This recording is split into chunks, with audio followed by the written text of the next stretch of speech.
Janice Strachan. Evaluator number 4, Janice Strachan.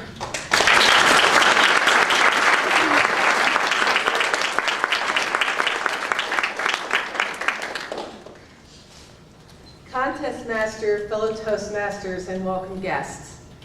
I think this is the first time that I've come to a contest and had the contestant tell me all the things he was going to do wrong.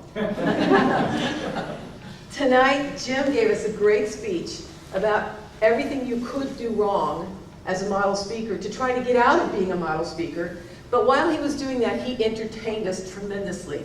He was humorously funny all the way through, from the beginning all the way to the end. I especially liked when you started speaking in Japanese, because you said you had forgotten how to speak English. I thought that was very funny.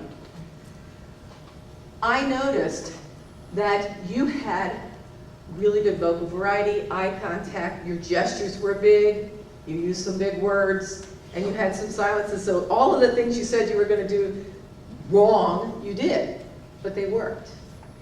Except, I noticed there was one little gesture that you did that it looked like you were clicking your fingers, and I couldn't figure out what you were doing, except maybe you were trying to remember what the next point was. But it was small. You did it a couple of times, and I'm looking at it going, I wonder what that is. Because everything else was huge, big. And here's this little nervous tick. That's what it looked like to me.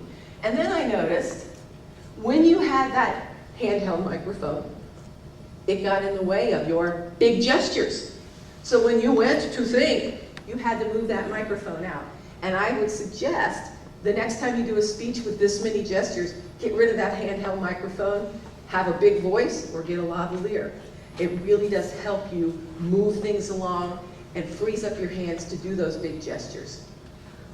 But you did a good job, even with the microphone here, and I noticed you switched it back and forth so you could gesture with both hands. Very good. I really enjoyed the way you ended the speech, because you emphasized again what you had told us. And I was waiting for you to make a little sing-song out of it, because you easily could have. You could have said, big gestures, big words, big silence. And that would have summarized all of the big points that you had made during the speech.